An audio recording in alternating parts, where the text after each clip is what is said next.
This week on RSBANDB Update, Parcels From The Hedge is back with new cosmetics, and we summarize the potential stone spirit changes and provide our thoughts on the mining economy. We also have a look back at Mod Warden's first week since introduction and say goodbye to Mod Shauny.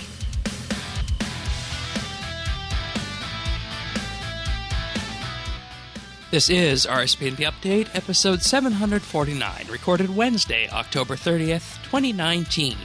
Parcels from the Past.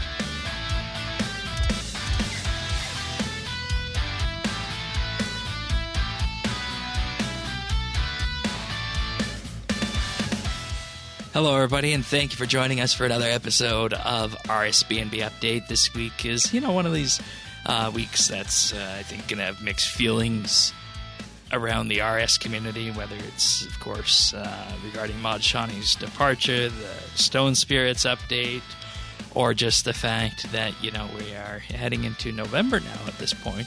But I think we would be remiss if we didn't actually talk about the news of the week, and we're going to do that in just a short while. But Tanis, you're here as you are each and every week. Welcome back.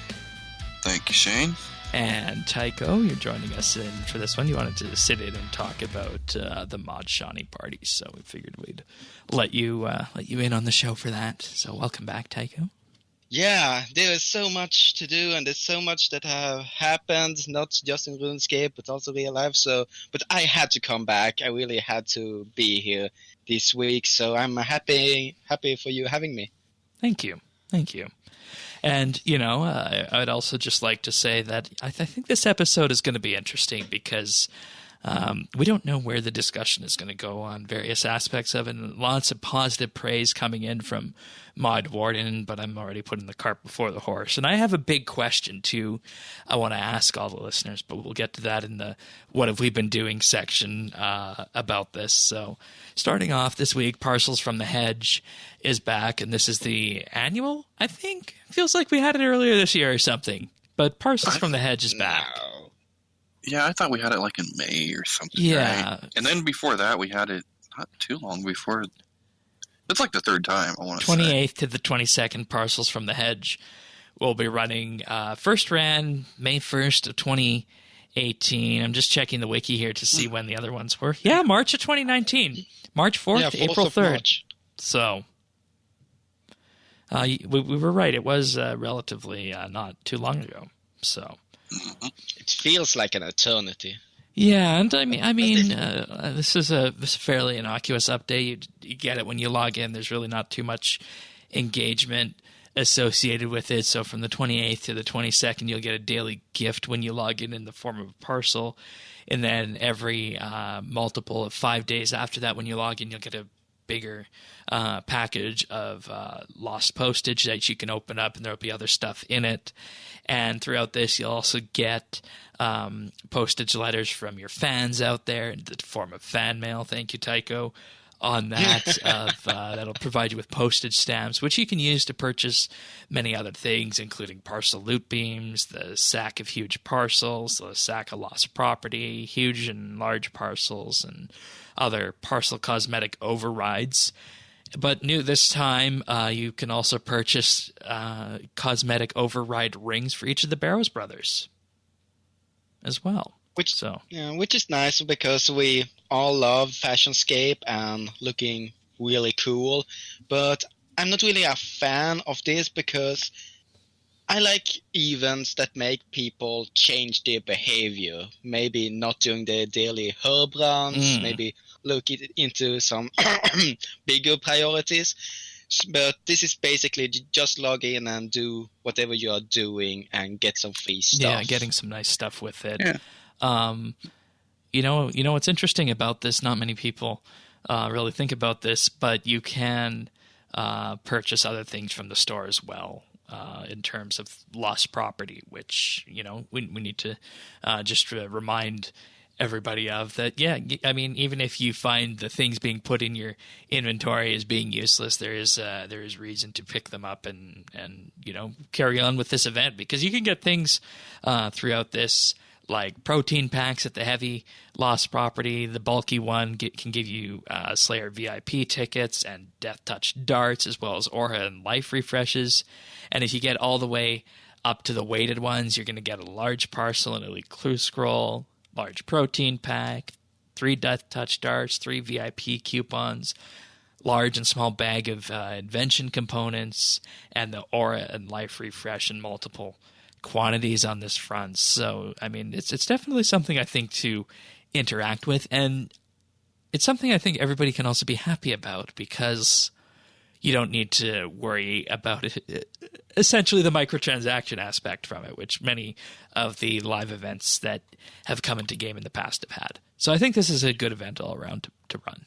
Yeah, that's fine. I wish they could figure out a way to make it so that when you wore those rings, you could move. That's the only thing I wish we could run around with. Yeah, the transmogs. Yeah, I remember that there were people trying to get around it, and some of them did by hilariously delaying themselves and then clicking on a minimap place really far away so they could run around as Dragonkin, but it was really, the distance is really limited, and it looks more like you're the Flash than actually walking. So, but yeah, I really wish that, and that should be something. One more tip: if you who are listening are annoyed over getting letters in your inventory all the time, you can talk to Postage Pete and have them sent to your bank instead. Oh, that's a good idea. I didn't know that. Nice. There's also double treasure hunter keys this week. Double daily keys. That was just mentioned right below that note. So. Yeah.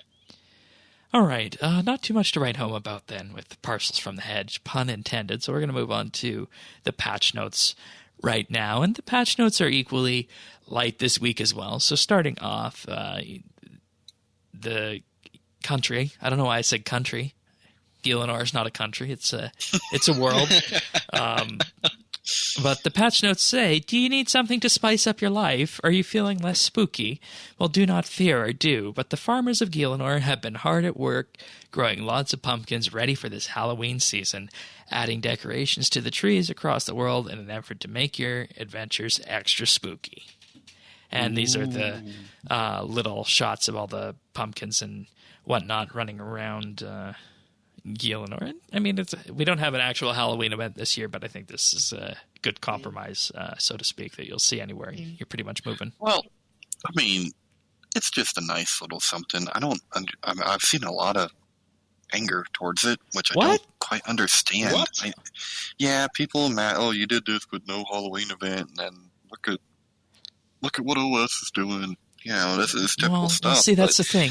RuneScape 3's job is to push the narrative forward and push the game content forward, and that's what the episodic content team does. They release content that is permanent in nature, and if you're going to do a Halloween thing, a Halloween quest, or a Halloween event, you want it to stay in game permanently. Exactly, and you know, I'm hoping for the time when it makes sense with our story, or however, when we could add, you know, Death's House with what we had. What was it? Was it 2015? Yeah. Where we had the Ghostbusters thing. That'd be fun. Yeah, that was a fun one. That was a really fun one. And I would repeatedly do that. You know what I mean? and I would go back and do it again. I wonder what the logic is about, you know, just bringing something like that back on Halloween. You know, just the Ghostbuster side of it, because I don't think you get much more Halloween than that. And you could make it a way to maybe, you know, get some of the Halloween sweets, get the ectoplasmator as an item, because it is limited in the way it comes into game. And maybe there could just be some other little vanity thing around it that you could get. And, you know, Star Trek Online does this for the Halloween. They have this horror-themed event that runs on Halloween and Friday the 13th, whenever they hit. And it's, you know, just a one-day event. It's a limited time episode you can complete, and you get a special duty officer from it. And the lure is that it's around only once a year, and it's just to set you in the mood. It doesn't even give that much for it. So I wonder what the logic is, if it would be okay to bring something back, just like the Ghostbusters event at Death's House.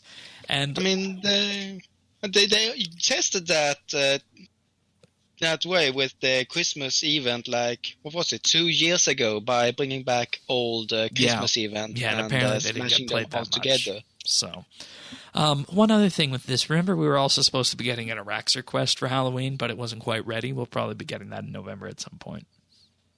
Okay, that Together with makes sense. 120 farming. November's going to be a great month. Mm-hmm. Next up in the patch notes, Island no longer says it's time we left when he is traveling alone. Instead, the message now reads as it is time to leave. When being prompted about out-of-date graphics drivers that don't show this again for 90 days checkbox will no longer be offset. That's bugged me forever. Really? Yeah. Okay. I very rarely have a crash or a message that pops that in, though. I guess that's just because I keep my graphics drivers all the way up to date. This next one's for you, Tycho. Clan Vexes can now be placed without the Vex being equipped. Yeah, that's one for me. Probably me nagging a little bit about it. For you who don't know, I basically live with my Vex. I eat with my Vex. I sleep with my Vex. I mean, I do everything with my clan Vexilum. So, yeah, that's a nice ad. During the Light Within quest, when you keepsake override a piece of the exoskeleton, you can ask Arianwin to reclaim another one for the quest objective. Okay, that's interesting to know that there are people who keepsake those things during the quest and were hung up by that. That's good. The clan members list has been visually increased in size on mobile, and this includes buttons on the pop-out menu to prevent accidental taps. Fixed magic book filtering always defaulted abilities. And finally, improvements have been made to the currency pouch on both clients. These include premium currencies are now in their own detailed section. The small view of the currency pouch has been removed from the backpack on mobile as it was too small to be reliably used. And the currency pouch button that was on the backpack has been added to the Warren equipment panel on mobile only. And once again, you see what's happening here is that some of the UI items are being shifted around to save space, though I can't say what that does for usability by moving a currency pouch to the Warren equipment panel. We could ask Earth about that one. And the fact is that it's going to be one place on the desktop, but another place on the mobile client. That's deeply concerning to me. Not really to me, because maybe not everybody has this point of view, but I see mobile and desktop as two separate ways to play RuneScape. And due to mobile now having a different layout and different interfaces and must have revolution when you do combat, I see it as a different experience than when I'm on desktop. So I don't have any problem with them moving around things in mobile, because that's more to convenience and to make sure that my fat fingers don't press 3 things at the same time. All right, think of this a different way then. You're on a website, say Twitter, or maybe your favorite news website, and you have a specific view of that website on your desktop, and then you go to your mobile phone, and yeah, it still has the story and the content in largely the same place, but it doesn't look so drastically different that pieces of functionality are in different spots. This is just, in my view, a bad example of design. Typically what you want is you want a design that flows nicely into one another, so you don't jar your users when they swap between them. So will be interesting to see if this one persists. And the last patch note of the week, we have added the ability for your phone to receive a notification when your port ships return. To get these notifications, send your ships out on your phone. This is everything people wanted mobile for. Yeah, initially. You know how much I wanted that? When I started doing ports, like it might be forever, like 4 years ago, I was so young back then.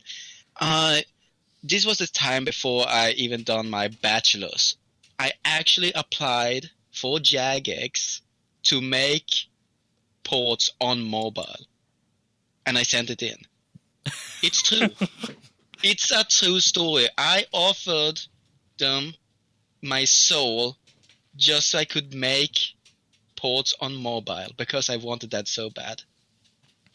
Yeah, and it's going to be interesting, I think, to see where they can go from this, because if you're building something like this that is going to work for ports on the back end, you're going to bake it into the code base so you can easily hook it into other things as well. And two of the things that I potentially think that we could see happening with this is first the rebranded miscellanea, and the second one is maybe farm checks. The farming works a bit differently, so maybe not the farm one. But Shane, on a timer, it'd be great.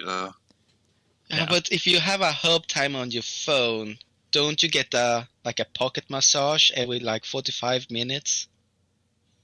You could, or you could just be like me and you know automatically when it's time to go. But then what's the idea of having a notification if it's built in your DNA? I don't know. Built in mine. I can use it.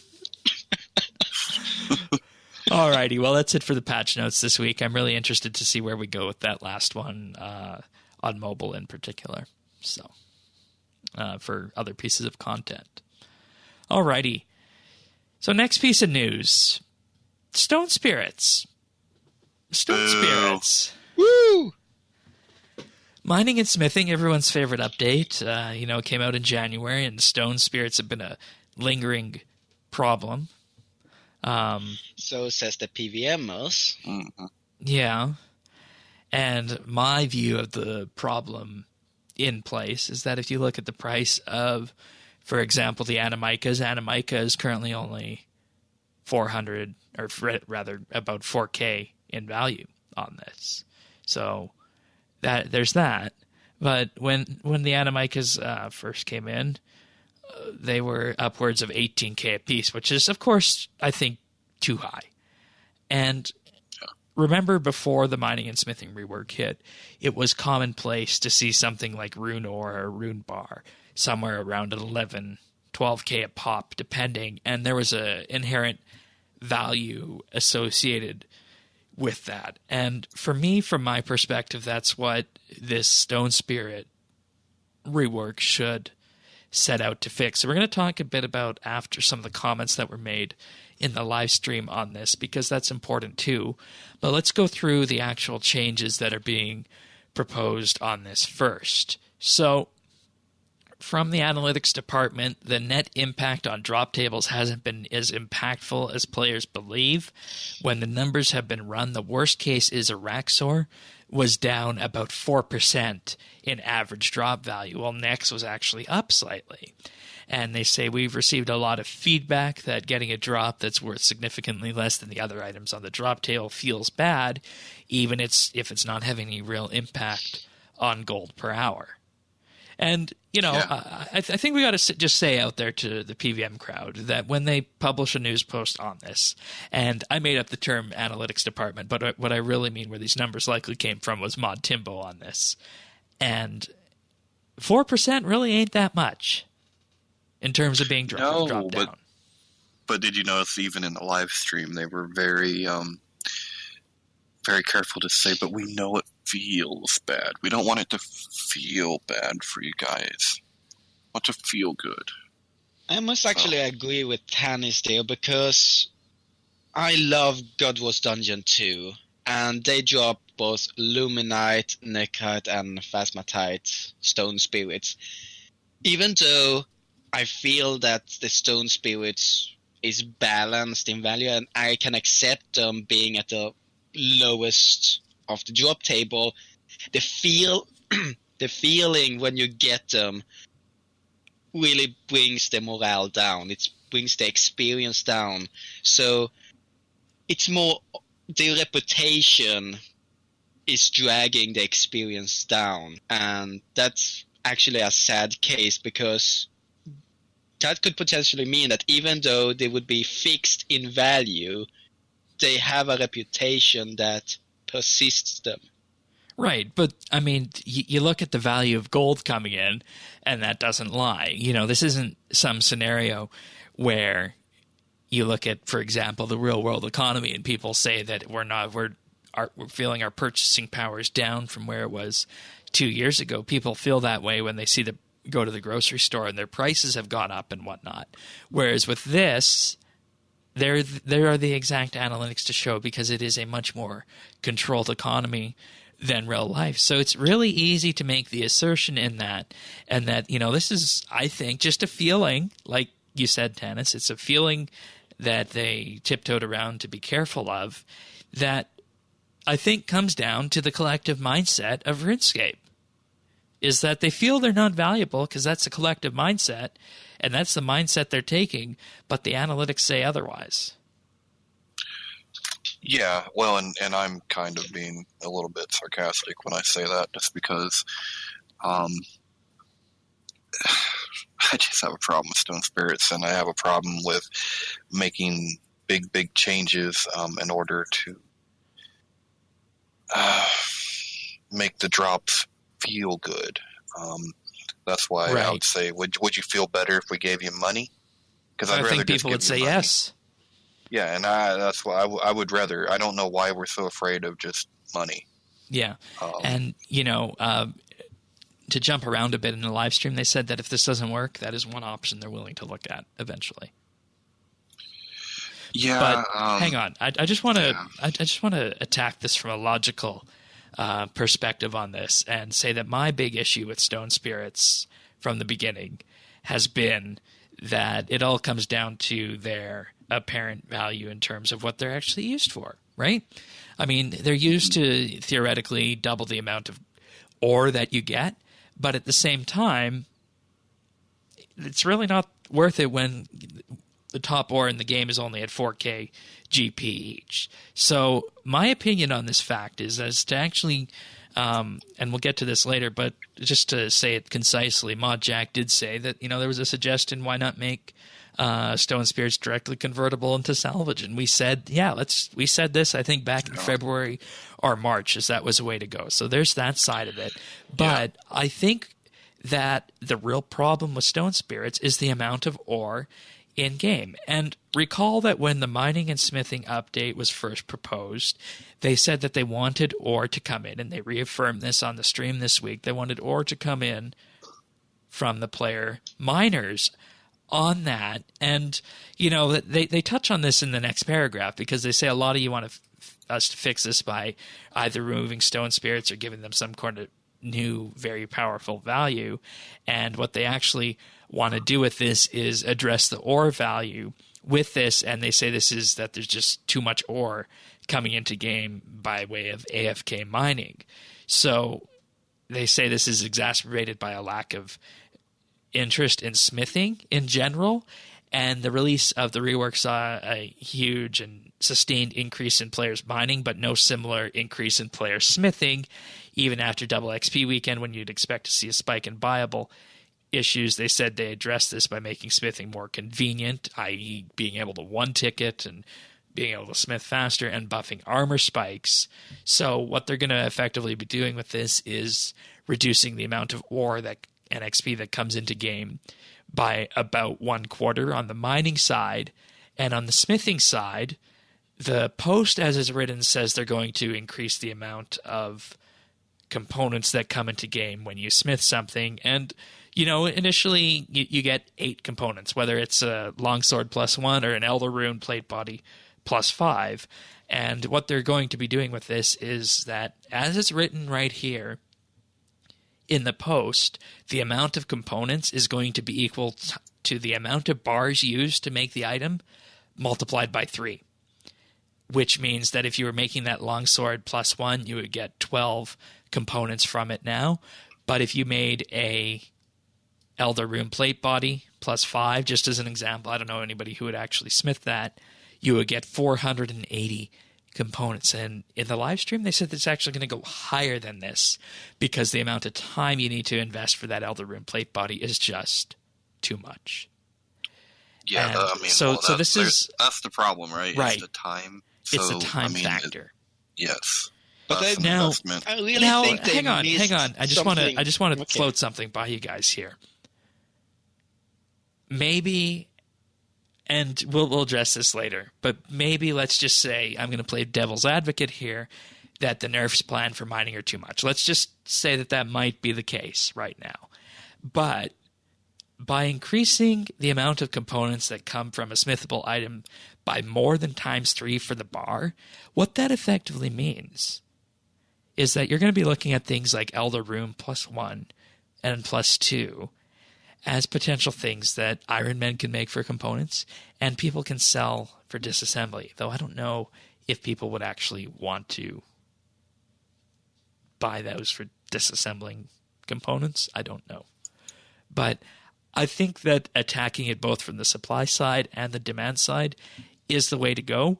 And like I said, at the end of the day for me, the goal here is to make ore prices go up. I'm going to start this off. First off, I really like the idea of bringing up the components from smithable equipment. If I take in comparison our battle staffs that are insanely popular for getting powerful components, they have a chance for 12 components. So, and an elder and a longsword +1 to give the same amount, that's not far off. You make the basic and then upgrade it. And so 480 is very impressive. I don't think Keep in mind that's a +5 and you know the amount of work that goes into making one of those. Yeah, of course, but I really think they missed a big point when they said who's gonna make a +5. Right. And the and that's people what I see who as well. want the XP, because a +5 from +4 gives a ton of experience. Not to mention that +5 is needed to make Elder Rune burial armor, which in that turn gives also amazing and crazy amounts of XP. People were banking all that thing before double XP weekend, which I think was one of the reasons why they didn't see the spike, because people were just handing it in for double the XP.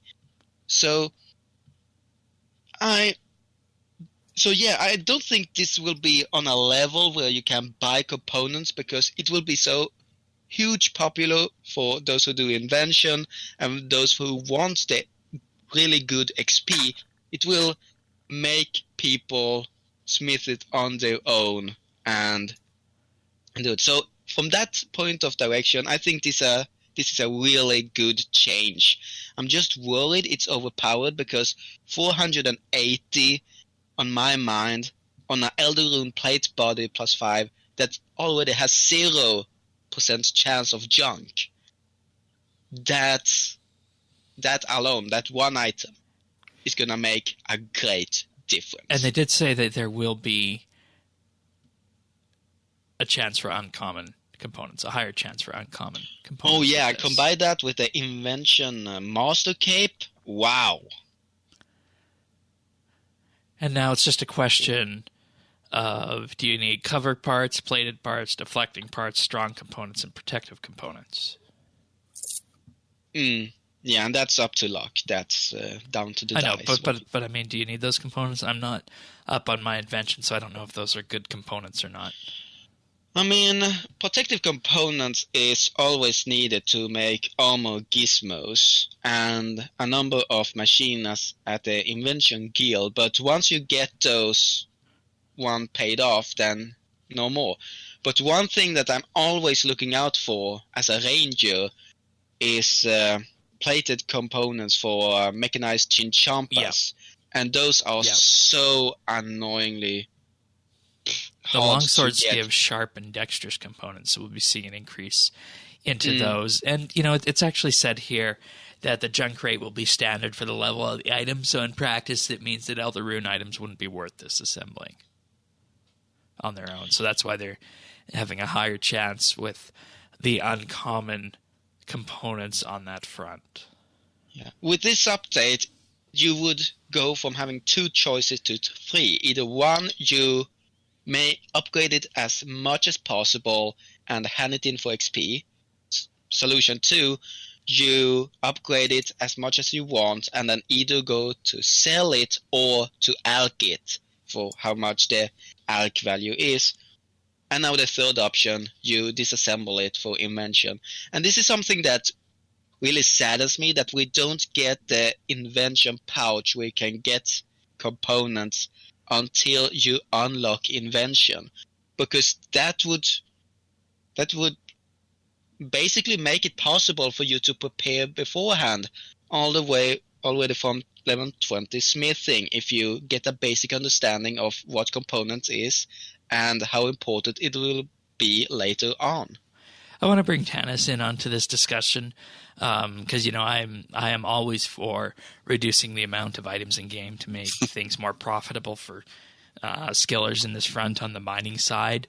So what's your take on the changes that we saw here with this, or the potential changes at least? I mean, in my opinion, I think this is being done more for the drop table side of things. I think they're doing it through mining because of the ore coming in, and unfortunately, it's one of these catch-22 situations where, for a single individual that is AFK mining, you're not actually bringing in that much ore, not a ton, not what the numbers are saying. But if you're running 10 accounts, then now all of a sudden it adds up. And so I hate that we're looking at an AFK mining nerf in order to prop up the value of an item I think would be better off in the dustbin of history and just give the PVM guys just cold hard cash. But I am in favor of what they're doing with like the Juju potion and using stone spirits. That the perfect Juju mining potion will refill your stamina bar whenever a stone spirit is consumed. So what that effectively means is that anytime you mine an ore, when you're AFK mining, you're going to go back to full stamina if you're using stone spirits. Yeah, it adds. It adds a cost. See, this is another sink for stone spirits for people who want to do that. You're going to get extra ore, but you're also going to be more efficient because of it. Yeah, it adds a cost, but at least you can look at it as efficient play that way, I guess. So that's one way to look at it. I just really hate that they have to, go in and rebalance something that they just got done doing. It's actually actually a buff to mining tennis. It's a buff. Well, it's a buff to mining because if this goes as planned, it's going to increase ore prices. I don't think but I really don't look at the prices as much as I'm looking at I'm looking at the resources and the goods, because that's what you can turn. But at the XP. end of the day, the GPs are what everyone counts everything in. Because if you can make just wait. If you can make 1 million GP an hour, and I'm just throwing this number out there, mining, but you could make 2 million GP an hour herb farming, but you want to go smithing at the end of the day, why don't you just go do that herb farming instead and buy the goods for mining? Well, and that's exactly where I'm at now, right? I was mining my own stuff, but I couldn't. With one person, it's not. Like when I run a mining alt, it's my alt, and it's so that I can do Slayer on my main or something like that. I don't have like a farm of these guys doing this stuff, so it's kind of unfortunate in that regard. I don't know if it's gonna. I really don't know if it's gonna address the money side of things. If it increases the price, great, that's wonderful. But I've kind of come to a point. If it doesn't, you got to go to a different solution entirely on that. And what I'm going to say is that even if you remove stone spirits, that wouldn't affect the price of ore. No, it probably wouldn't. But this was when it came to the mining and smithing rework. That was like that really. As painful as it is for me to say this, it really put things in perspective that you can't make good money skilling. You can make money. You're probably not going to do better than $3 million an hour. Unless you come across a mini gold rush. So, yeah, exactly. There's always something like that, some bear meat or, it's just like crazy things that happen. But, just throughout the course of your day-to-day gameplay, it just seems like that's the way it is. I mean, even with the masterwork, I really thought that was going to be a way that skillers would be able to make money. And it just didn't really end up that way. I think that's because there's many other options out there for armor, and PVM is still incredibly magic focused. Yes, well, that's the reason, right? There's not a big case for melee, but all that being said, like I accept that because I was still much happier with the way that the skills work. Oh yeah, and we need to be clear here that the mining and smithing rework is perhaps one of the best updates ever for RuneScape. Oh yeah, and that's why it's like, do you have to touch that just because this one little component didn't work as well as what you thought? Yeah, and I think the disconnect here is that the talk is all about stone spirits, right? But nowhere in this thread here, or rather this news post, is the perfect Juju mining potion mentioned, which is what makes this all click together on the mining side. Yeah, and honestly, they said even if you're clicking once a minute, or if you're only clicking on opportunities, that's still enough that you're not going to notice this all that much. This is really only going to tank people that are like went straight up AFK. And we know what the problem, and we know what the problem is with that after. We'll talk about that in the live stream.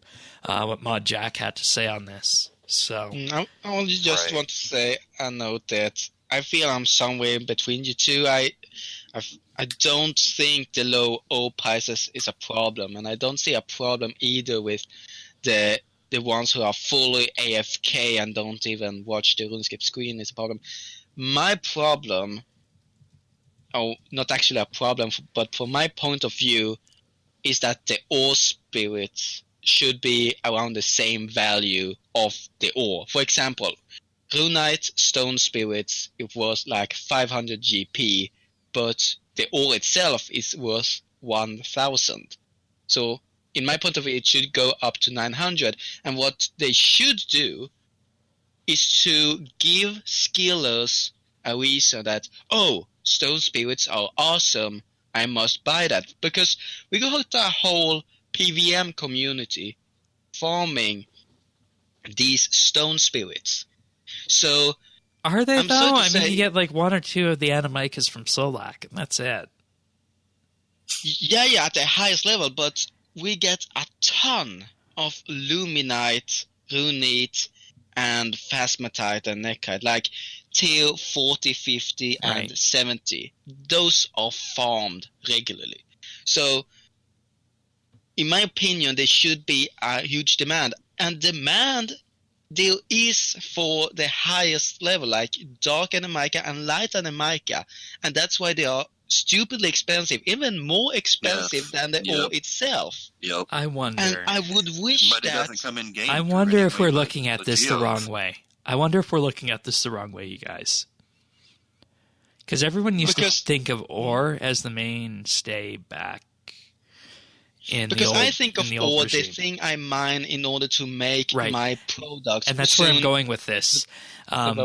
If you look at the price right now of an Elder Rune bar, it's 9.7k on the GE. I don't care about that. Just wait. 9.7k on the GE takes 9.7k, so a little bit more to make it when you combine the rune ore or the rune bar and the 2 Animica ores needed to make it.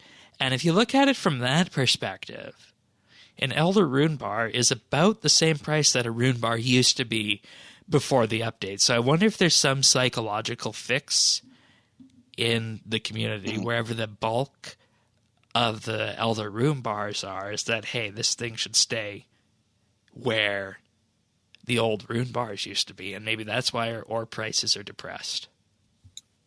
Could be. I know, I was shocked when I went to... What I'm wondering is there some kind of cartel out there that has a bunch of the bars held or something, and they release a certain amount of bars per day or something like that? I have no idea. There are merchant clans, and there was one merchant clan that recently was like exposed for hyping up the price of the Terrasol Mall, especially during the weapon diversity beta, because it would be OP plus 5 damage. And to be fair, it wasn't just them. People were doing that to Drygors too. Yeah, okay, and Tannis could have made a fortune right there if he had sold them. But anyways, of course there can be some psychological problem, but I don't think that should not be a reason to look into giving Stone Spirits an effect. For example, let's say they gave Stone Spirits the additional effect of consuming 1 in order to bank 1 ore. That makes you consume like 2 Stone Spirits for 1 extra ore. That makes mining too powerful, though. If it was just 1. Okay. I think. Okay, but then that's a balancing thing. But here's the thing. The point still is you need to give skillers a reason to always bring Stone Spirits with them, because they're being farmed by PVMers. Yeah, and the reason I mentioned the part about, rather than looking at it at the constituent parts, how Rune Ore used to be 13k, and now we have the Elder Rune bars about 9.7, which is about what they were before the rework. If you look at the price of a concentrated alloy bar, which is 1 of each bar in it, that's 37.6k right now, but according to GE prices, it only costs you 34k to make. So you could, in theory, make 3k for each concentrated alloy bar that you would make. Take it with a bit of salt, because I know, and obviously these are market prices, and you might not be able to have a necessary demand on that front. But the point that I'm trying to make with this is that we're looking at this from the old-fashioned gathering side of the economy, which is what we want ore to be based on a value of. The highest tier ore should obviously be worth more than 4k, right? So my point is that there are things that are out there that are eerily similar to the price of what the top bar and ore used to be. It's not what we're expecting, and that's why I'm wondering if maybe there's some kind of manipulation going on with the Animicas. And once again, I have no evidence of this. If you're in a merchanting clan and you know anything about this, let me know. And Tannis, I think we should reach out to our sources on this. Yeah, for sure, because it's oddly suspect, right? It kind of is. I mean, I thought it was. I thought it was really weird when I went, and I paid you pay almost the same for a straight up rune bar as you do for like Animica ore. Yeah. Which is nuts. And, remember, when this update came out, there were a good number of people who didn't want that. They wanted Rune to reign supreme all the time because they had huge stockpiles of it, right? So those people all banded together. This is what's causing your depressed ore prices. Guess that could be. I think that's just people being overprotective over the bank, and who wouldn't, because RuneScape is a hoarding game. Okay, we'll talk more about this in the live stream. I think we got most of what we needed to out of the way, right? Yeah, it is what it is. We'll see how it works out. This is one solution. I probably would have favored something a little bit different, but at the end of the day, I'm willing to say let's wait and see. And I'm not going to let it take away from the good stuff that we heard this week. Exactly, with the mining and smithing rework too. 2 final notes on this. The stamina mechanic from the Saren Stones is being removed entirely, so those will be the go-to AFK method. And in regards to the component buff, the breakdown perk would be insanely strong, so they're changing it to reflect the new rates. Okay, just saying that I'm a fan of these changes, but I think they could have gone a little bit further with Stone Splits, but we will see. Alrighty, next up, we're actually getting a poll, which is surprising here. So this poll, launched today, will be asking for help in prioritizing a series of new pets. These pets will be focused on areas of the game that don't already have them. They could be clue scrolls, player-owned ports, and mini-games. They want to launch 6 of them, and the votes will help determine which content they'll be bundled with. So once they know what the top 6 categories are, they'll kick off a competition, and then the community will get a chance to flex its creative muscles and design the dream pets. But that's a topic for another day, they say. So there's going to be an area pet potentially. So when you're skilling or participating in combat within a given area, you'll have a chance to unlock an area pet. So for example, if you're hunting golden warblers, you'll have a chance to unlock the pet for the Caridian Desert area. Okay. I don't know how I feel about an area pet, but we'll take it, I guess. Mm-hmm. I don't know. I want if they add a cape, a title, or a pet, which is basically used to show off to other people, then I think it's important that it has a strong identity. Everybody knows the quest cape. Everybody knows the comp cape and max cape. That's basically in every player's DNA to recognize. Yeah. So, and an area pet, I don't think it would have a strong identity. And with pets being given out, I think this wouldn't be worth their time. All right. Next up is a challenge pet. So when you complete a challenge, there'll be a random chance of getting a challenge pet. And since the player is limited to 1 chance a day, they're looking at removing recommended challenges. They're also looking at further ways the player could gain the pet, and this might include a better chance to drop when completing consecutive challenge, or a pet challenge from Farah that only rewards a roll on the pet table. Interesting. I actually like this one because I'm a big fan of anything that changes player behavior, and challenges can actually be manipulated, but after you get 99 in a skill, you can block off the challenge. But before that, if you go for this, then this is going to bring you a lot of activity. And due to the activities often being very heavily XP related and giving XP rewards, that's going to help you to progress in the game and level up. So, and Hannes, with the do 1 either of chance a these day, jump out to you yet? so yeah. Do either of these jump out to you, Tannis, yet? No. Okay. Next up is clue scrolls. Whenever you complete a clue scroll step, there'll be a chance of getting the clue scroll pet. Chance will increase based on rarity of clue scrolls. Ideally, this pet would be dyeable, and that's something they want to look at, but isn't guaranteed. Oh, that's kind of neat. Yeah. We already got a clue pet. But we don't have one that's dyeable. I like to see these personalization features with it. So, but and I don't even do store. clue scrolls, but I think that's actually kind of cool. Yeah, that is cool, but add that to the clue scroll shop then. I mean that's a fun feature. idea too.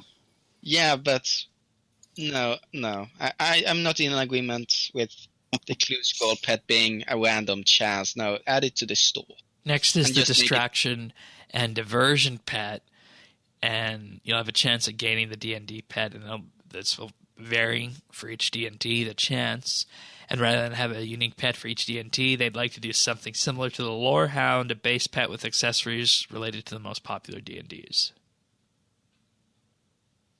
Okay.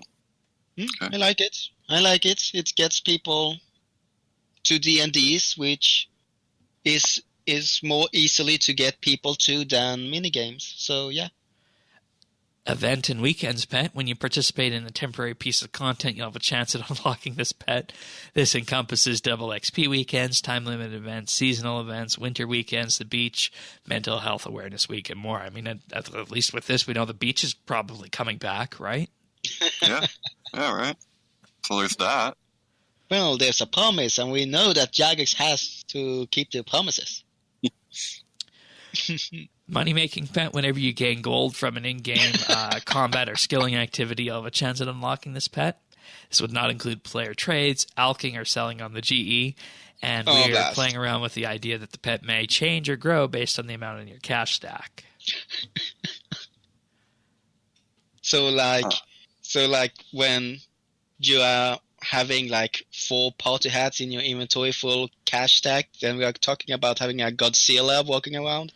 No, remember, it's only when you gather GE or GP by combat or skilling. Okay, but then David would be walking around with a Godzilla. That's probably true. Next up, minigame pet, like the D&D pet. When you're participating in a minigame, you'll have a chance of getting the pet. Chances will be different per minigame, and it would do something like the Lorehound mechanic yet again. I like it. Yeah. But same problem. Get people back to minigames. The spotlight works, but outside of it, no activity. Player-owned farm pet. This would be gained randomly whenever you participate in a player-owned farm or ranch out of time activity that gives XP. Yay. This one would be fun. Yeah, I want like a sheepdog. Ooh, I wonder if we can get that'd be fun. A little dog. Or maybe you could get... No, we already have a cat in game. I was going to say maybe you could pickle Mod Shauny's cat. No, we could get the dog from the farm. Ooh, that'd be something. Yeah. And it would maybe change based on how many beans you had or something. Ooh. Yeah. Player-owned ports pet. On the completion of any voyage, you'd have a chance of getting the player-owned ports pet with a lower drop rate for failed voyages. If we deem this to be too time-gated, they could look at other things in the ports area, including Meg, the random events, and more. Don't know. Maybe. Season pet. This pet would be gained when doing activities over a seasonal period like Christmas, Halloween, and Easter. These actions would be limited to anything you could also gain in a skilling, combat activity, or boss pet, and you would not be able to get this pet outside of the holiday season. I really like this one. I really dislike it. I don't see this change player behavior. It's just do what you normally do during one of these 4 seasons, and if you fail, then you have to wait like 9 months. See, the reason I really like this one is that, to me, things like my party hat and scarves are Christmas mementos in game, right? And in a similar vein on Star Trek Online, the Christmas event there also provides various cosmetic mementos as well. And I think it would be really fun if we had this kind of thing in RS. And we already do to a degree, but I think the pet one would take it further. Next up is Wilderness and PvP, and they say they need to explore this one a bit further, but we imagine there would be a chance of gaining it when performing certain activities in the wild. There would be a good chance of gaining the pet for any PVM or combat skilling activity, and this chance would be multiplied according to the depth of the wilderness that you're in, and there would also be a chance of getting the pet from player killing. More on this later. I would be a fan of this. Then last but not least is the pet of pets. And unlike other pets on the list, which are gained randomly, the pet of pets would be unlocked automatically if you ever gain all of the boss, skill, activity, and combat pets at once. It would be with you forever when unlocked, and you would not need to maintain it. Wow. All right, so where are we at? Which ones do we want, and which ones do we not want?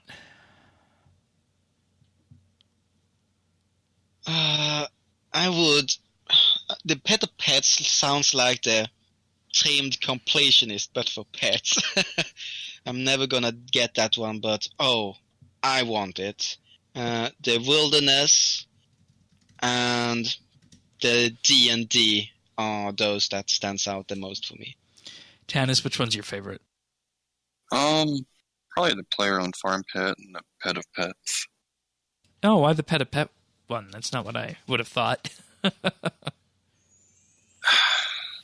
kind of like the titles, right? Okay. You know, like the master of all, or jack of all trades type of thing, and then you could have that, and then your pet of all pets. So, kind of.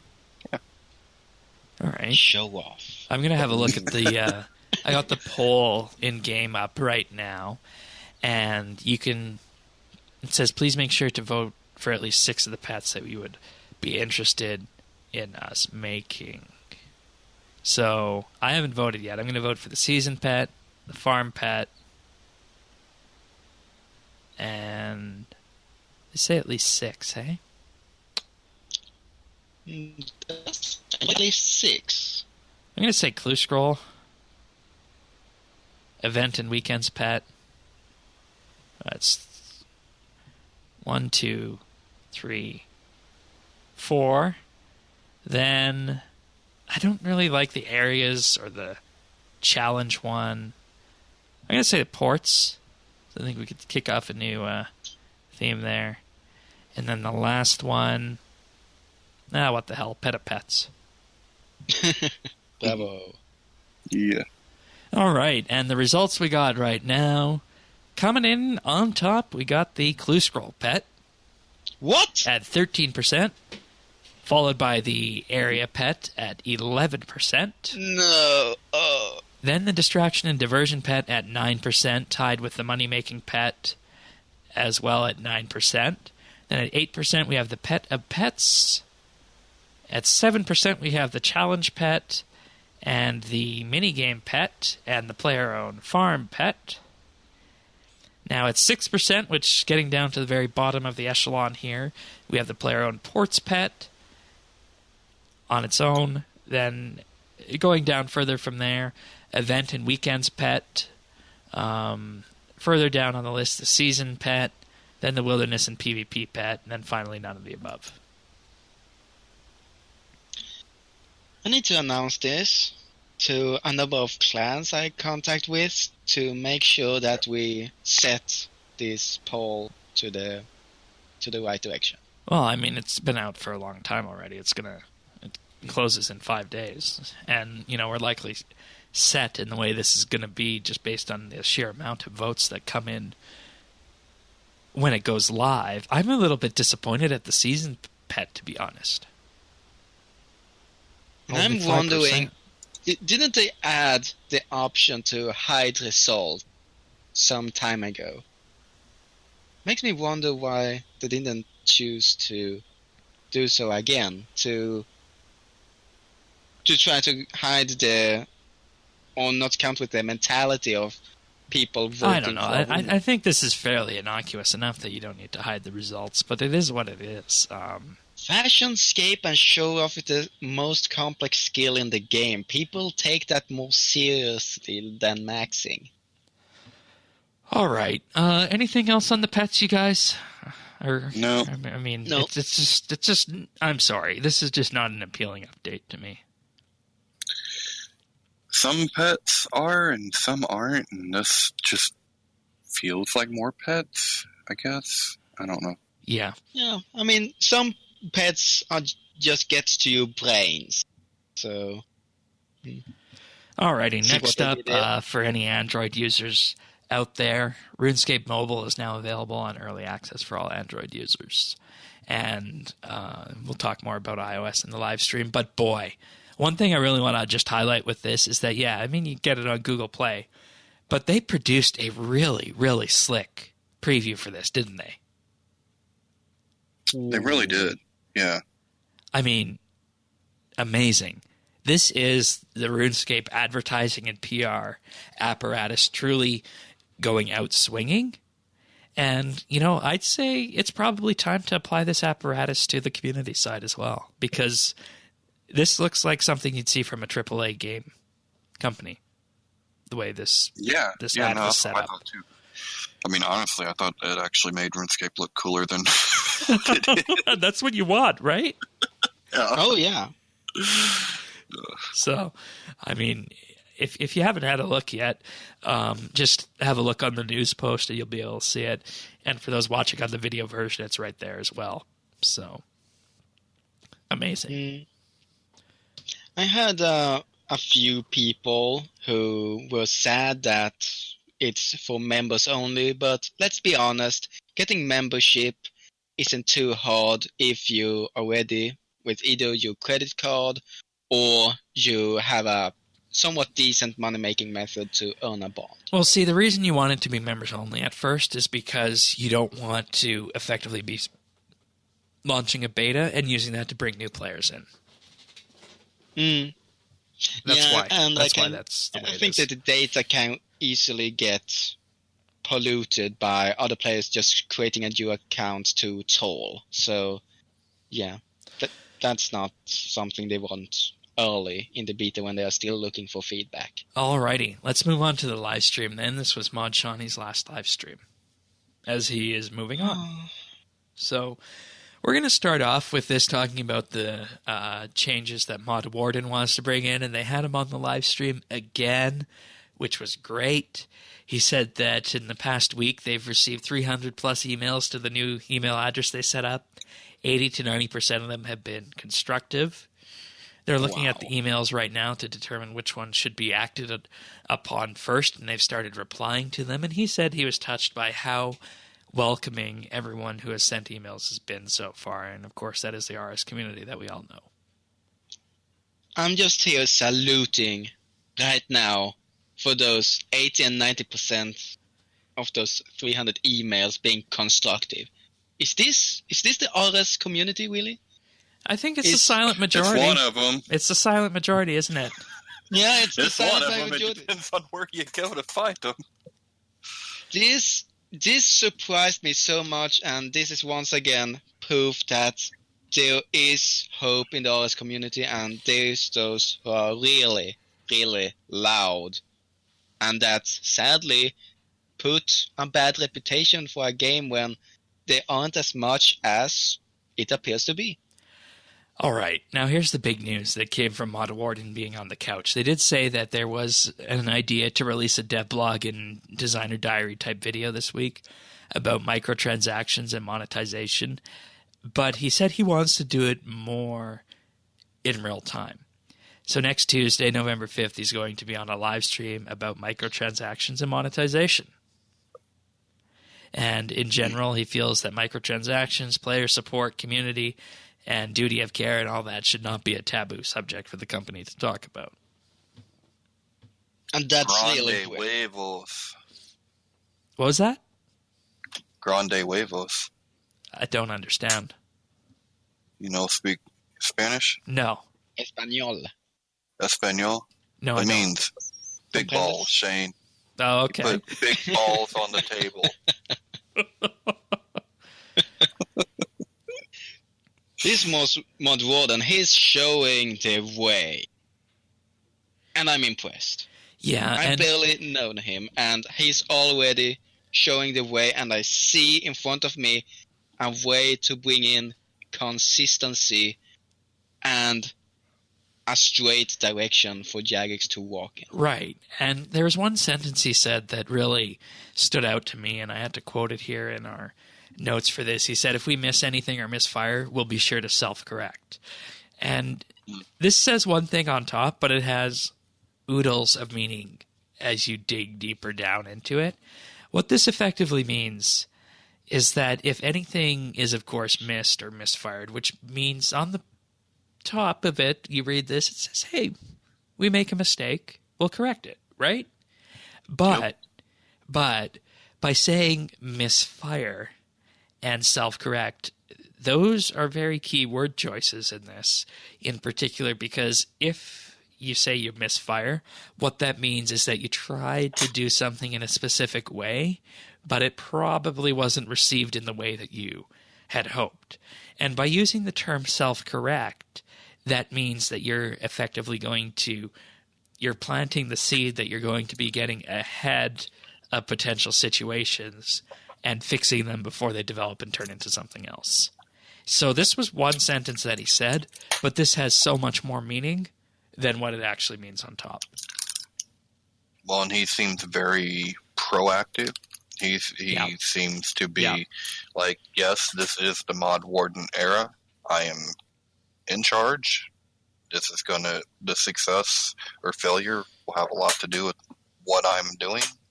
And he's very confident, I believe, in his ability. I don't know how everyone is just not jumping up and down, realizing because this is what people want. This is what everybody says they wanted. It's everything you could have wanted and then some. I mean, this was a really, really good. This was a really, really good acquisition for the players, and it boggles my mind that he's not being even more well received than what he is, because what he said in that tweet earlier that you'd sent me. It's everything. Which I think we should read out now that you've mentioned it. We should, because I'll read it out. It's so on point. Yeah. And, this is something that many people aren't aware of, because this was sent in a reply to some people who were talking to him on Twitter. He hasn't actually outright tweeted, and if you just go to his Twitter page, it's blank, but the replies are all there. He said in reply to a question about microtransactions, he said things are way out of balance in providing good membership value versus MTX. With content not being there at times, slow, not the right content, it looks like all we care about is MTX promos, which is not the case, but it is very unbalanced regardless. And, this is going to be successful, and here's why. Have we ever had a executive producer for the game of RuneScape that has matched the player sentiment? No, never. Like he's doing it in tweets. I'm not sure we've ever had an executive producer, have we? No, I don't think so. But he's doing it in tweets, and he's saying it in different ways in the live stream, in particular with the misfire and self-correct sense is that, as I said, that means they're looking to solve potential problems before they become bigger problems on that, which is one thing. But at the same time, on the surface, it's just like, hey, if we make a mistake, we'll fix it. But that statement means they're going to be going forward and trying to prevent bigger things from happening on that front. So he's doing this a lot in the tweets that he puts out in replies to people. And the first step in order to fix any problem, whether it be something like this in regards to microtransactions or it be any kind of PR problem that you're having, is that your community won't listen to you unless you match their sentiments first. So he's taking a very important step for this. Yeah, no, I think he's taken a very, it just seems positive to me. And I know people are skeptical, but it's like, I don't understand why you would be skeptical this time, because this is different. It's noticeably different than anything we've had in the past. So I feel like that's every reason to believe he is going to try to fix it. And I mean, we talked about his background last week, and I'm still seeing people post like, why doesn't he say where he came from? Well, I'd hate for you to have to do any. Yes, I know. That's what I mean. Like, I'd hate for you to do any work, but you couldn't have. I just don't see how you could have found anyone better suited for the job. I don't know. Yeah, I agree. He also did say they're going to be trying out new MTX models in the future, or ideas in the future, seeing what works, looking at other ways of diversifying the business side of it, which means potentially moving away from microtransactions, which we said that's what he was brought in to do, and lo and behold, here we are, confirmed this week. And he did say that the cat promo was one of those things, and once again, that's something we called correctly, and I would even say the oddments is one of those too, based on this. Yep, he alluded to that. So, I mean, for anybody who's skeptical, just read Dennis's Informer article about giving Mod Warden a chance. Well, yeah, I mean, and I'm telling you, like, you don't just spend money willy-nilly on someone like this. He was brought in to fix that problem. Like, that's his background. And that speaks to a very good CEO who is going to make hires to fix specific problems and bring different people in based on the different phase the business is at. Yeah, no, I mean, I think it's a positive sign. I don't know what more we want. Like, I know we want to see the actions, the same week we found out who he was, he put actions in place. Exactly. I was like, what are you talking about? Like, as soon as we found out who he was, he put things in place. Everybody listening to this podcast, if there's one thing to take away from this episode, it's that decisions and movement in business, especially when you have a good deal of company inertia, takes time. Same thing in government. It takes time to turn a ship around, whether it is a government or a business, and put it on a new course. Does. So still, I'm a person who sometimes finds words to be cheap, and therefore over time during the many years I've lived and gone through high school and university, especially university, words could be cheap. Therefore, I'm putting my confidence behind actions. And I can tell you right now, from what I have seen, Warden have action behind his words. And that gets my confidence. Yep. And see, that's key, because, he didn't just come out and say it. He came, when we found out about it, when we found out he was had already been taken. He had, yes! That's what, Yeah, like, he says, you want to build a house? Already built it. Look, surprise. Yeah, there we go. Well, and the most important thing that he did that we didn't mention it this time around, but, I mean, it says something about a person that will come in and kind of survey and look around and figure something out. That's a good leader. Yes. Yeah, and that's what he did. Like, I mean, that's the same thing I did this summer when I took over Clan Quest's head of Guild Council. See, Shane knows how to do it. So, all right. Next up, they did talk a lot about the stone spirits on the live stream as well, which, I mean, we have already given our thoughts on this, but we'll go through what Jack and Shogun had to say on this. So they said, this is being farmed by alts, the completely AFK mining. Yeah. It would have been nice to see this backed up with some numbers, just saying, so we can see that. They also did receive feedback about the stamina bar being hidden or presenting some kind of message when AFK mining, and they said they could look into maybe making that a default. And now that it's so painful, I mean, I still personally have my reservations about that, but now might be the time to have a look at it. Full AFK mining, about 1/4 of what it is now. We talked about that. New use for the perfect Juju mining potions, which we talked about, should have been mentioned in the news post. Yeah. It's ultimately a complex design question, and Mod Jack actually took about 30 seconds to figure out how he wanted to word this here, because we've always said here on the show that if you have a question about something RuneScape related and you ask Mod Jack, you're going to get the answer even if you don't like it. Yes. And this was one of those things. He said, the design question is, should changes to the value of items be accompanied by changes to the things that drops them in order to make them more valuable? And he said this is a design question that's more of a Mod Timbo question. And he's moving on. Jack is moving on to the episodic content team. Or, sorry, the quest team that's going to be writing all those quests. Oh, really? Yeah, he is.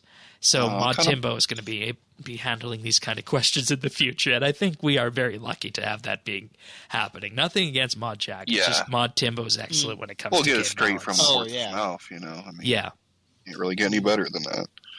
Good guy. I can vote for him. I met him at RuneFest 2017, and I pulled out Hazelmere's signet ring in real life from his ear.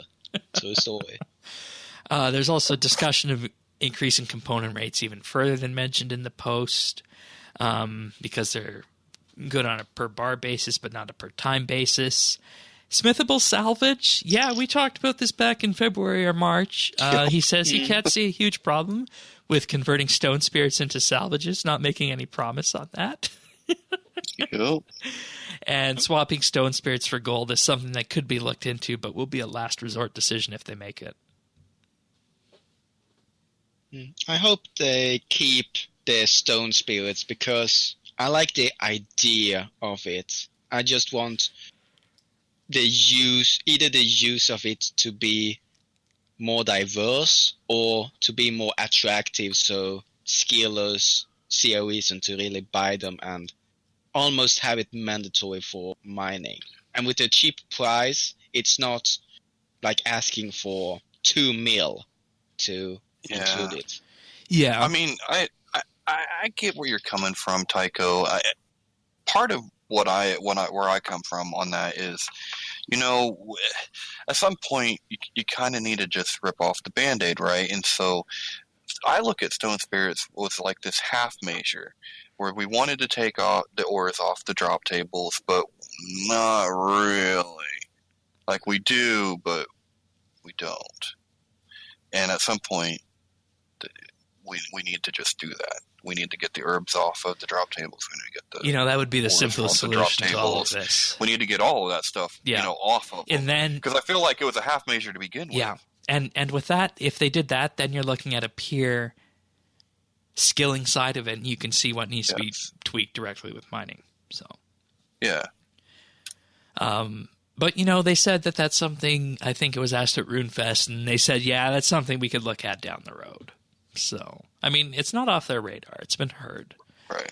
Anything else on Stone Spirits before we move on to the next big reveal? Just one tiny bit. I hope they are not over-relying on perfect Juju mining potion being the absolute must to have if you are not at the screen. I wouldn't say it's an over-reliance because they're still pretty hard to get. At least they are tradable. So, but yeah, they are 35k each at the moment, but that will go up if it's the only solution to AFK mining. Tanis, anything else on Stone Spirits? No, I'll be glad when we can put this chapter behind us, to tell you the truth. Oh, me too. So they also talked about the early access launch for Android, and in particular, the big reveal with this was Mod Hypnos, who is the product director for RuneScape and the leader of the core experience team. Who would have thought we had one of those? He's been around for 18 months. He hasn't been introduced before. And I really like the idea of introducing JMods who are doing the back-end work to the couch. Well, no, I mean, you want to have the heads of each of the teams introduced. We know Mod Hypnos, we know Mod Osborne. The only one we haven't met is the head of the Live Ops team, which is in charge of Treasure Hunter stuff, which will presumably be meeting next week. So whoever that Matt guy was that he kept saying. Yeah, which that's I think right. They said Mod Mike? Is that what they said? Mod Mike? Maybe I might have missed that. I don't know. Yeah, he kept saying, I was like, who's Matt? Who's Matt?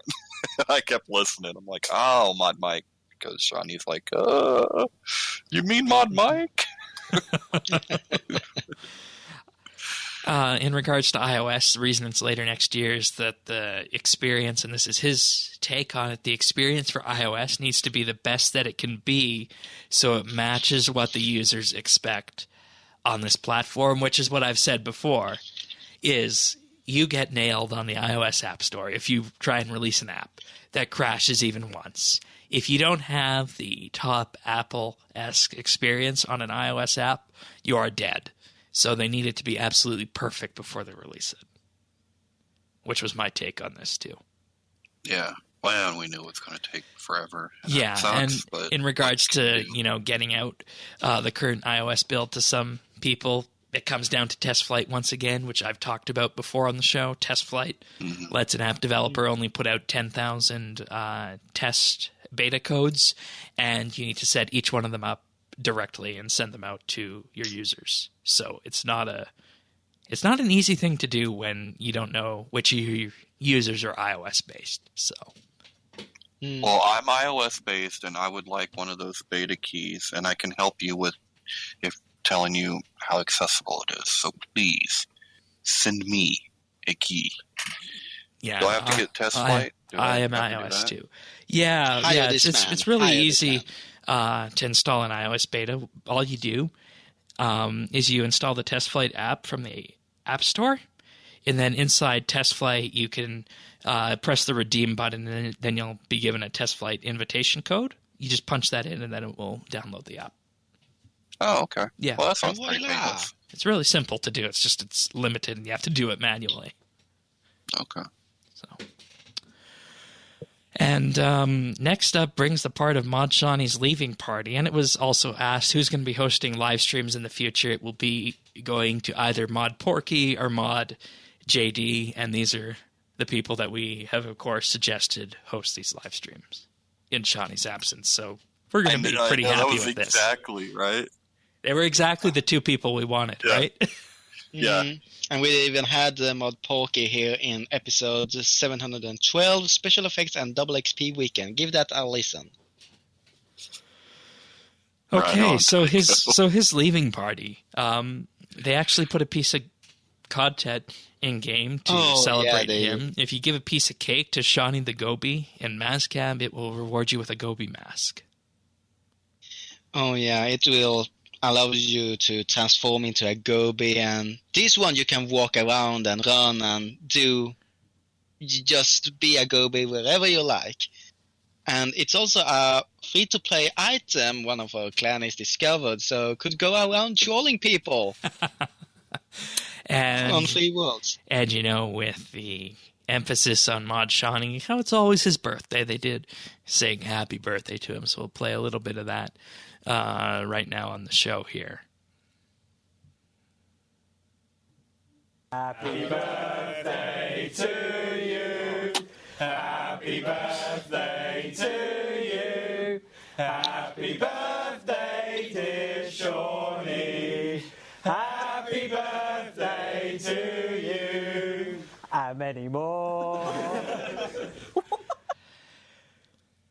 And, he was very emotional at the end of this. It was obviously, a big shift, I think, for him, and definitely a huge shift for the community, because I think when we look at RuneScape as a community and how open the company is with their players, it's practically unprecedented to see something to that degree, and he's a large part of that, I feel. Ever since he started hosting the live streams back in 2015 or something to that effect. Granted, they were open before, but not nearly as open as they are now. And he deserves a great deal of credit for that. So they are losing someone of massive weight in terms of... I think the most, there's many outstanding qualities that Mod Shauny has, but the one quality that he has that I think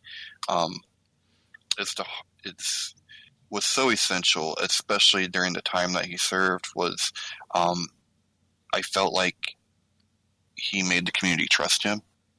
Like you could trust Mod Shauny was like on your side, or would at least ask the questions or try to get you an answer.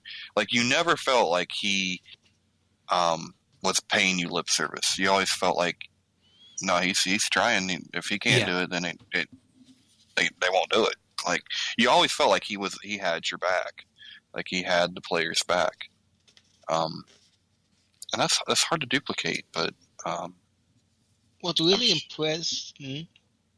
impressed me was his view of a player.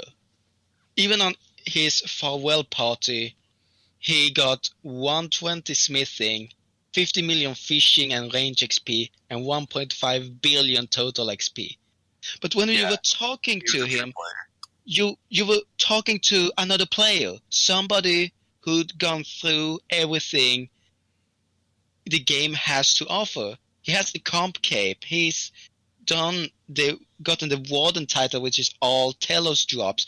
Whenever you communicated with him, you were communicating with somebody who was not just understanding you, but somebody who really have been through the journey that you have done yourself.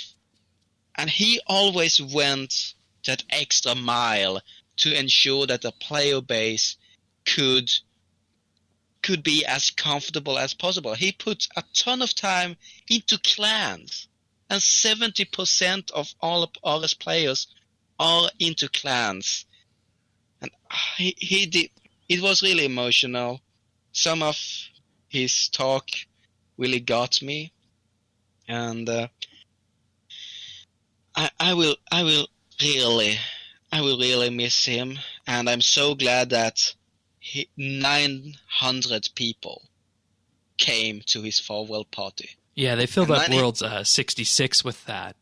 Oh, yeah. And also on the live stream, there was cake, there was animation, motion, goodbye video from the art team, a framed Gobi thank you piece of art from the wiki, and to top it all off at the end, a goodbye video from the J-Mods, one not so serious and then one wee bit more serious associated with that. And then following that, he signed off the live stream for the last time as Mod Shauny.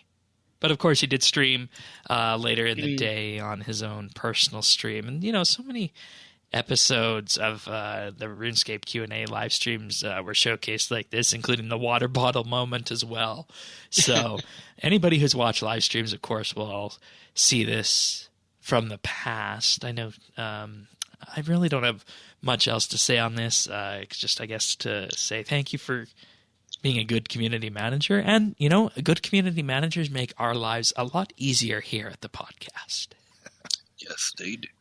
He really did. I'm so happy for the party. It was the best party I had in 5 years. So much that the minimap showed that I was the only one at the party while cannons and flowers going on.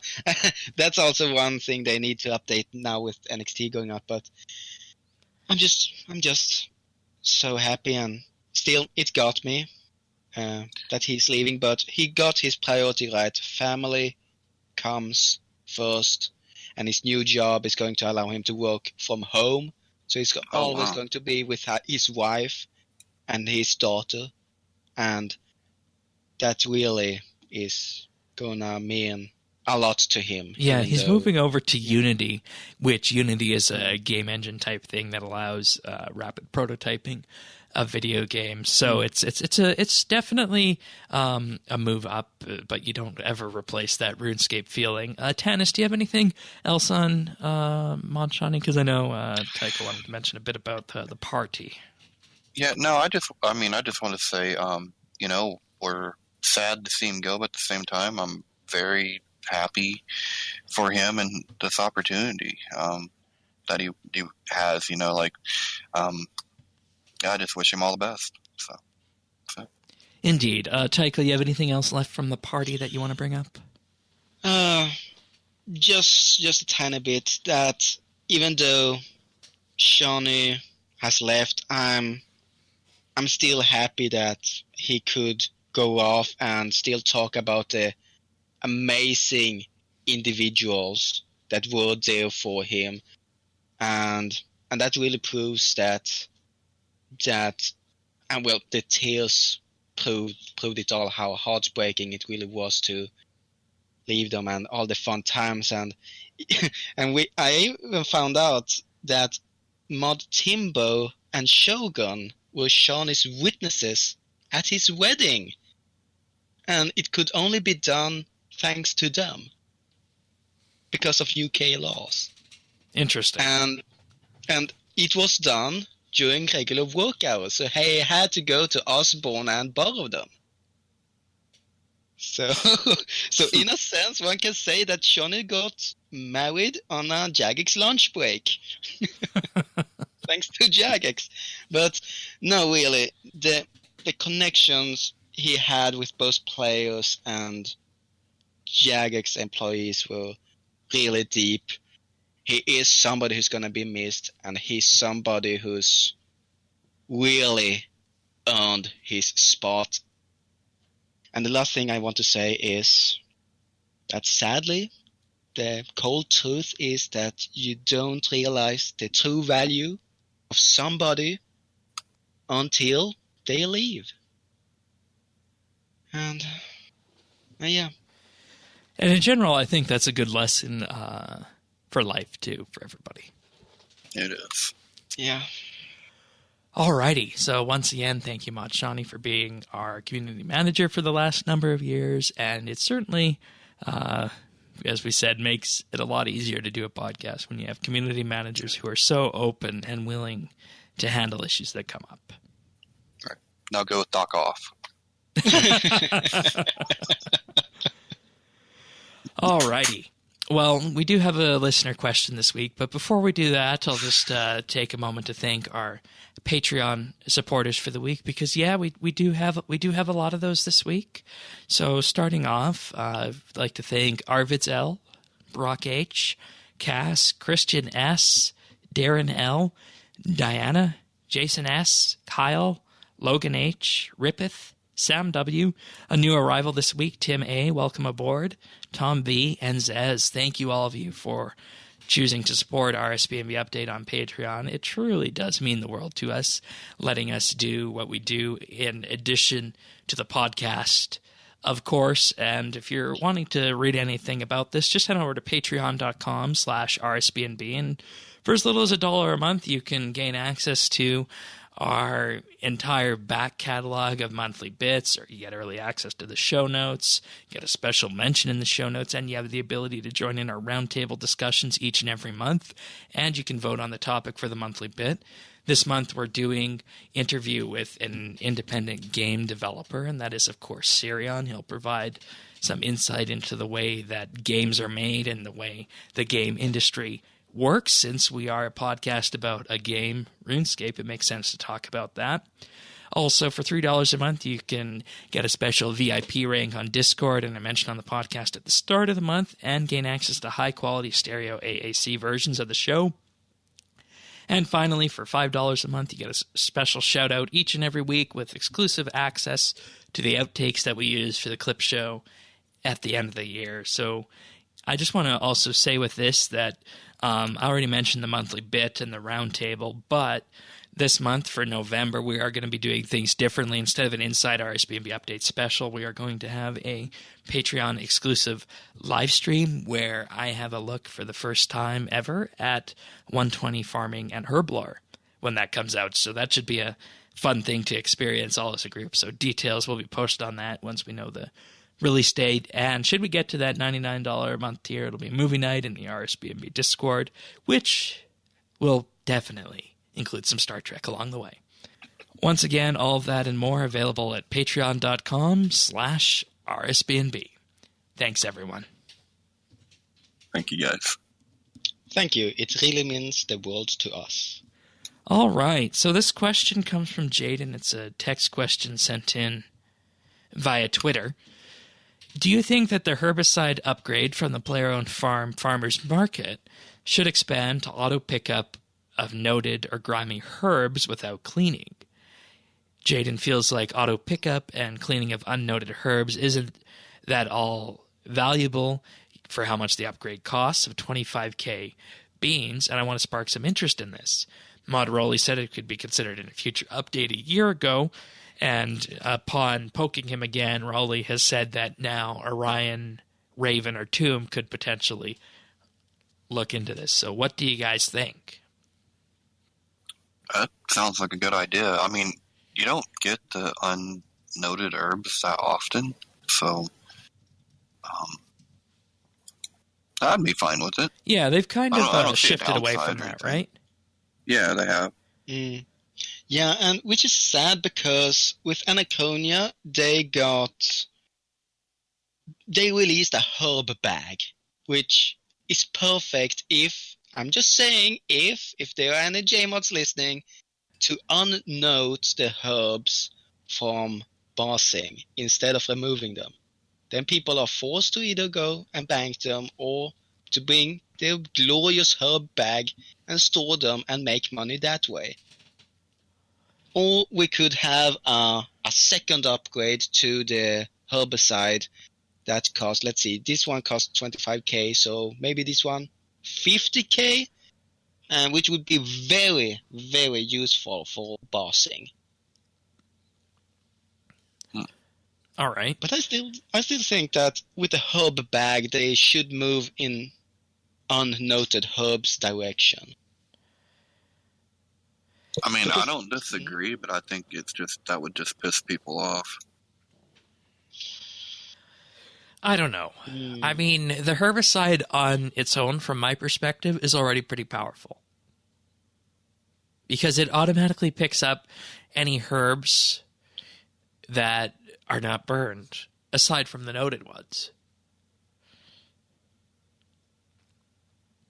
That's true. Yeah. But it's just that there's a limited use. The only monster I can think of that drops unnoted herbs are really Chaos Druids that are like level 15 combat, and then Aberrant Spectres that are 60 that are mid-level. But if you're talking about picking up noted grimy herbs already, don't we already have things for that, like our legendary pets?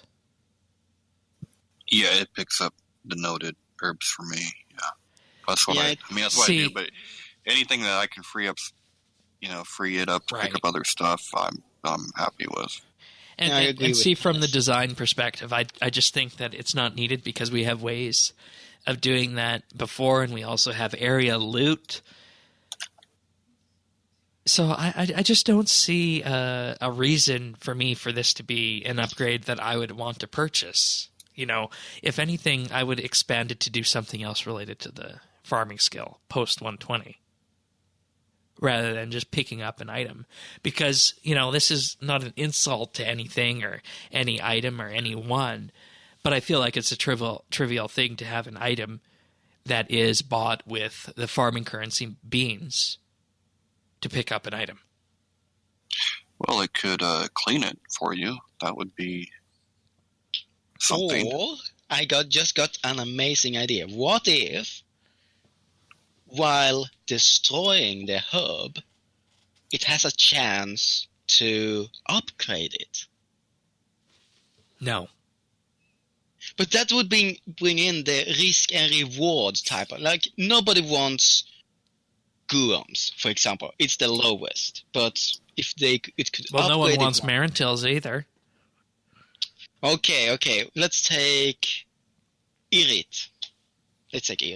That's made for super attack. But I have a different idea on this. If you want to go down this path of letting it clean herbicide clean herbs, make it a 50k bean upgrade, but make it so that you need to charge it with something from the new 120 farming stuff. I don't. It seems a little too much for me. People charge their spring cleaners with no problem. Substantial, though, man. I mean, that's pretty substantial.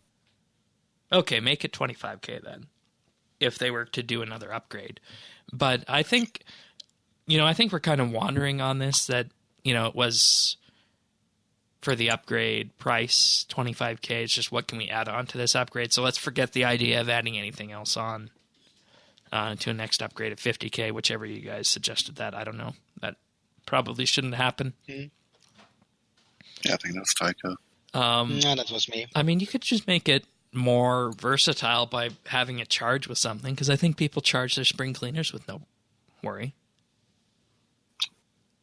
I mean, kind of. So. Gotta buy springs, I suppose. How about components? Organic components. Ooh, Ooh, there you go. Tannis. Oh, I love you. So if you upgrade the new herbicide with the current upgrade that's in game, just add a toggle to it that it either picks up the herbs as it does now, or gives you an option to get organic components instead of burning them for XP. Yeah. Done. I think that's a better idea. I do too. So. Agreed. Let's send it to Warden, because we know he's listening. He's the man at the job. No, this is the one you want to send to Raven, Tomb, or Orion. Yeah, okay. Alrighty, thank you, Jaden, for that question. That was a good one. Initially, I didn't like your idea that you had here, but I think we've kind of morphed it into something that makes a lot more sense. So, there we go. At least from our point of view, and ultimately it's down to Granny to decide if we can get some absolute units out of this. Alrighty. If you guys want to send your own questions in, you can email them to questions@rsbnb.com, or you can leave them on Twitter for us at RSBNB, DM us, or @mention us there, and we'll get your questions. All right, so in tech news this week, big news from EA.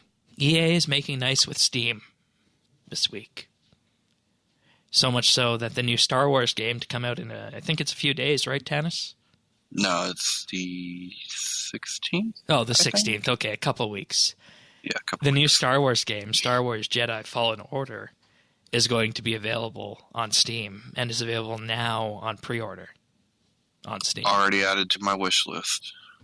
Ooh. So this is there. It actually it's going to be a good one. This is a lightsaber based one, so good stuff. Oh boy! All right. Shane, we all have a soft spots in our hearts for glowing lightsabers. Yeah, I mean, who wouldn't?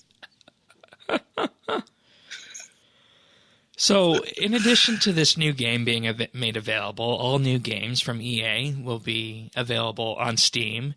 And starting next summer, the EA Access catalog is also going to be made available on Steam as well. Yeah, that's incredible. Yeah, for anyone who's not aware, EA Access is a service you can subscribe to, and you get instant access to all of the big EA games like the NHL and FIFA series, amongst others. I think a Battlefield or two was probably in there as well. Apex Legends, The Sims, Need for Speed, Titanfall, those are all EA games that were a part of EA Access at one point or another. So I think this is a big deal, and people are probably not, fully up to speed yet on this news, because what they aim to do is ultimately link Origin accounts to Steam accounts. For the time being, you won't be able to play your Origin games on Steam, but that might change eventually, they said, as, quote, the relationship between Steam and Valve is evolving with EA.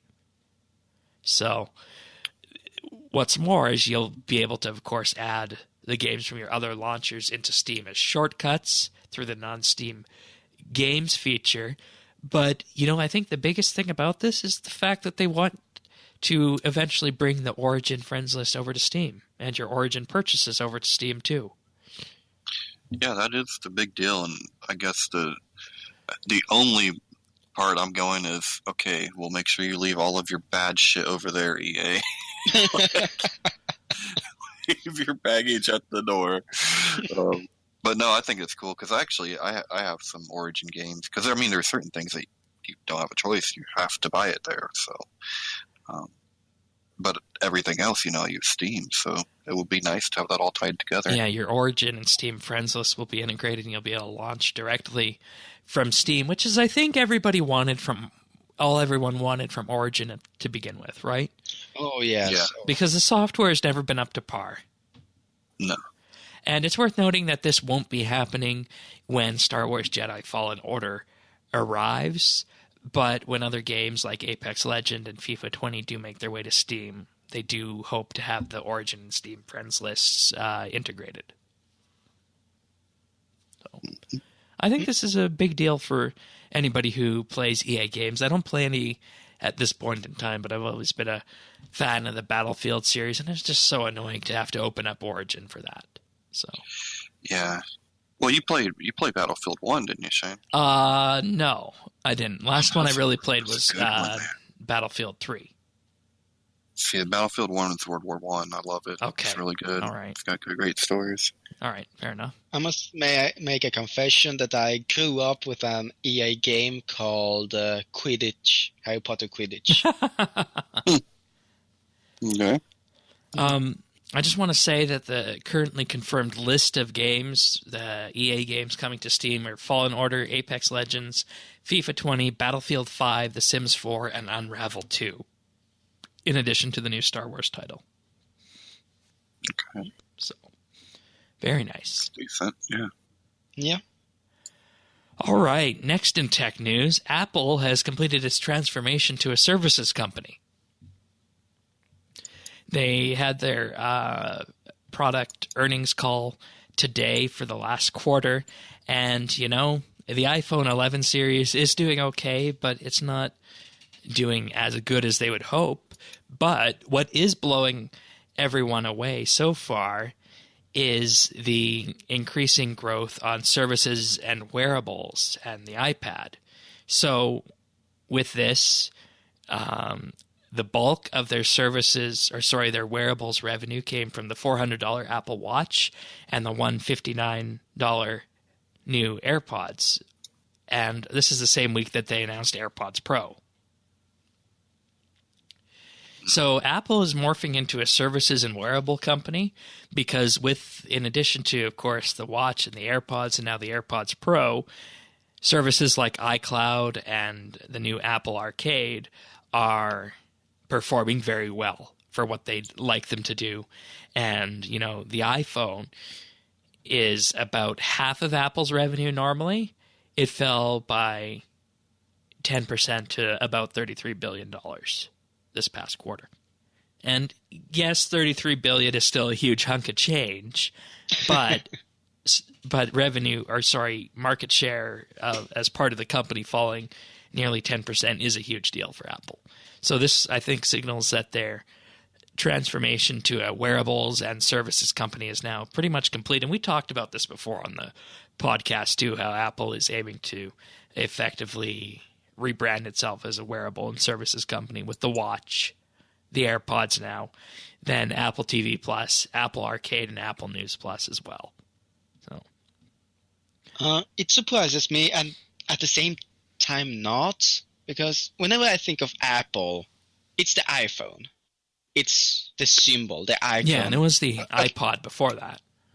Yeah, but at the same time, whenever I'm outdoors, I don't see the iPhone from Apple. I see the other products like the AirPod.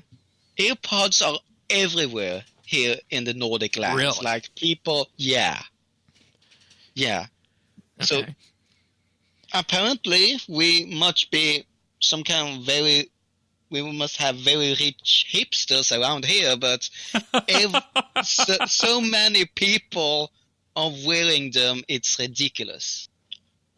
Yeah. So and this speaks to a lot of volume on this too, because Tanis, you and I are both using iPhone 8s and we don't feel any reason to upgrade. Yeah, exactly. And with people keeping their iPhones for 3 years like we are at least, you need to find a different revenue stream. Whereas it used to be 2, now we're pretty much 3 because these are pocket computers that are just so darn powerful. Mm-hmm. And it makes sense from that very perspective, and that clicked to me. So I think I was skeptical on the services side, but I think with services and wearables, they can probably make a go at it. It's just a question of if it's sustainable. So, yeah. I mean, as long as it's sustainable enough you can be out mountain climbing with them, well, it's sold. We are sold. They have conquered the Nordic lands. All right, so moving away from Apple, do any of you guys know what happened 50 years ago this week? I wasn't even born then. Is this some kind of story my great-grandfather would tell me? Well, maybe. It's about the birthday of ARPANET, which was the precursor to the Internet. Oh. So 50 years ago this week, the first message between computers was sent over ARPANET, and this was back in 1969 at UCLA, where a signal was transmitted between 2 computers to the Stanford Research Institute, and the initial message was the letters LO, which were sent before the machine crashed. And what we could effectively say about this is that ARPANET was a U.S. Department of Defense project aimed to build a network of computers across the U.S. in the event of a nuclear war. The message was supposed to be login, but the system crashed and only sent the first 2 letters. And, this is important because, we don't think about what ARPANET was, but it was effectively the first way to send packets over the internet in implementing something called the TCP IP protocol, which is still used today to just send packets of data between websites and servers, just as one example. So as time went on, the idea behind this developed from the 1960s and through the 70s and 80s to the point in the 1990s where this was applied to build the internet and the World Wide Web as we know it. And, you know, I think not many people in this day and age who, I guess we could say, see, this is something that's very prevalent in computer science education. So I'm just wondering to you guys out there who don't have a computer science background, have you guys heard of ARPANET before? I have, yeah. Okay. All right. I have a bachelor's degree in computer engineering, and I haven't heard of it. Okay. All right. So maybe it's just me in terms of the way I look up all these historical things, and Tanis is interested in history too, so that could be my professor at the university were all fossil with white hair, and they told me many old things and dead languages, but I have no memory of this being mentioned. All right. And, you know, going back in the day, the Wikipedia article said that most computer science companies regarded the ARPA proposal as outlandish, and only 12 submitted bids to build a network. And of the 12, ARPA regarded only 4 as top-rank contractors. So as That's why you need governments to build things sometimes. To give the technological innovation a kick in the pants, just look at what the moon missions did for that. And, you know, it just shows that what is initially an idea going forward might seem difficult at the time, but with research and development put forward into it, it can truly change the world. So. You just reminded me of John F. Kennedy's words, "We don't do this because it's easy, but because it's hard." Well, that's one side of it, too. But just in general, I don't think anything easy to be built is... people who build things that are easy don't really wind up getting the same benefits out of building something that's truly hard, as we see was the case with ARPANET here. So, And 50 years ago. Indeed. Really? All righty. So we're going to wrap this show up. We do have our current thieving skill of the month going on. We talked about the Dungeoneering one last week with Raptoid, and Raptoid once again is winning the thieving contest status. So there he goes, man. He's on fire. He is. He's a machine. So we'll have, of course, the Farming and Herblore skill of the months for November once those are released. So that should be good fun to see what happens with everybody on that. But we also do have some achievements this week, which I will run through. So first up this week on the 28th of October, we have Iskatu with 120 Dungeoneering, Sleiptabu with 99 Magic on the 27th, Scarecrow got 120 Dungeoneering also on the 27th, XG Wen Yvar X with 99 Thieving on the 25th, and finally Wiki86 with 99 Firemaking on October 24th. Congratulations, everyone. Congrats. All right. Pick of the week time. Taika, what do you got for us? So, I got something that my brother have been more excited than me, and he's really been a fan of, and he dragged me into it. And that is the Marvel Universe and Avengers Endgame. We had a previous pick of the week with Tanis with Avengers Infinity War, which was an amazing movie in itself, and that really set the tone that this is it, we failed, and Endgame continues on that. It really gave the audience a deep sense of we lost, there's no way to go back, there's nothing we can do. We really bringing emotion and sense of loss to the audience. And that is something that really brings back my faith in Hollywood. Not that they can really make good movies again. And right when I thought that, okay, they're just going to bring everything back. No, spoilers ahead, just as I mentioned. Everything back. Then this enormous, big final fight happens. And if you have watched Infinity War, you're probably thinking, nothing can match that. Infinity War was perfect. No way. Well, yes way. Because that was simply amazing. I strongly believe nothing Hollywood would ever do could outmatch the fight from Infinity War. I was proven wrong. And I'm so happy for it. Like, I've seen the movie now 3 times. One time at the cinema and 2 times at home on Blu-ray. Like, it's amazing. And what even stands out more to me when I'm thinking about it is that you don't need to see all the Marvel movies in the right order. It starts with Iron Man. When was Iron Man even made? It was like 2012 or something like that. Like, might even been earlier. I think 7. 08. Well, many years ago. But I don't need to go that far back to understand it. It's not like a Harry Potter series where you need to read the book before seeing the movie in order to understand the whole plot. You can start wherever you want and just go along with it. Just hop on the train and enjoy the ride. And that's what I'm really amazed with Marvel, and especially with the new movie, Spider-Man, Long Way From Home, which takes part after Endgame, but still is a good standalone movie where you don't need much context.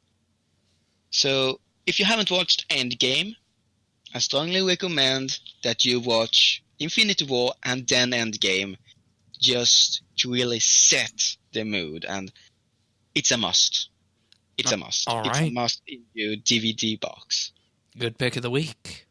Mm-hmm. Have any of you two seen it, by the way? No.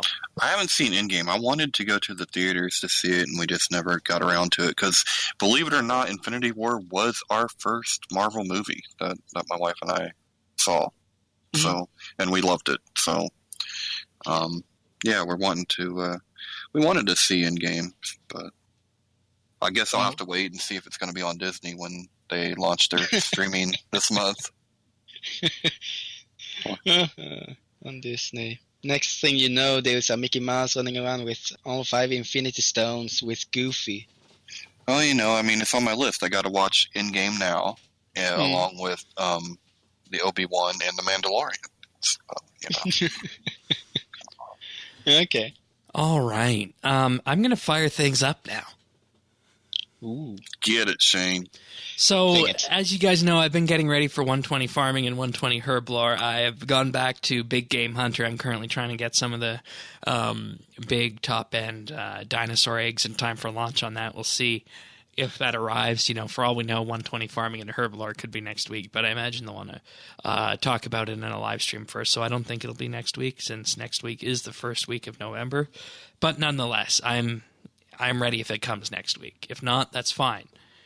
So, as you guys know, part of that involves, in addition to hunting on Anachronia for the Jadinkos, which went well, herb farming. And, herbs are great these days. Lots of value in those herbs. Lots of value in ultra compost, too. And I have long said that in doing herb farming, I have only seen people at the Wilderness Farming Patch, maybe, 4 or 5 times. I could definitely count it on one hand. And I've never been PK'd until yesterday. And, this just goes out there. Anybody listening who PKs, I don't know if anybody out there does, PK at the Wilderness Farming Patch, do not get between me and my herb run. Do not. It is a mistake. It is a colossal mistake. So much so that when I was killed yesterday doing this farming run, I made sure that, after I took this detour that all the herbs were planted. You did not derail me in what I was doing. The herbs got planted as expected.